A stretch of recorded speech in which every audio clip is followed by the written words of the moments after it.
pertemuan sama Menhan AS hari ini? Saya kira hubungan baik. Saya sama beliau sudah bekerja sama lama ya. Ya kita bicara masalah-masalah yang saya kira yang aktual, kerjasama di antara kedua negara,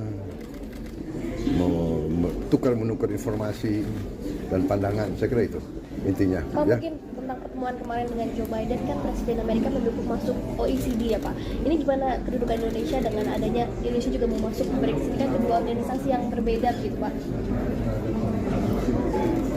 Saya kira nggak ada masalah, kita juga ikut IPEF, kita ikut CPTPP,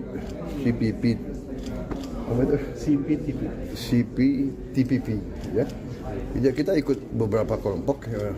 Untuk ekonomi ya kita ingin mencari yang terbaik, peluang-peluang untuk ekonomi kita. Kita harus memikirkan kesejahteraan rakyat kita kan. Oke? Kalau harapan Pak, Ya. harapannya dengan Sama Cina Selatan Pak, itu apa aja Pak? Gimana Pak? Kenapa? Kemarin sama Gaza dan Cina Selatan sama Biden. Ya kita bahas itu. Saya tetap menyarankan two-state solution. Sebetulnya mereka juga setuju. Kita bekerja, kita berharap untuk bisa gencatan senjata segera. Ya.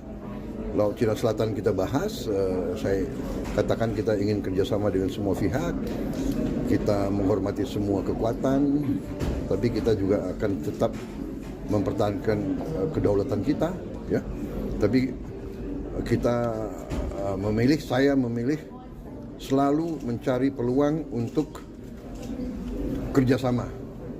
Saya percaya kolaborasi, kerjasama selalu lebih baik daripada konfrontasi atau konflik. Tentunya ini harus diupayakan ya, tidak akan datang sendiri, harus ada upaya untuk membangun saling percaya, saling menghormati. Jadi kita memilih untuk memelihara hubungan baik dengan semua pihak. Oke? Terima kasih ya. harapan Pak. Download Tribun X sekarang. Menghadirkan lokal menjadi Indonesia.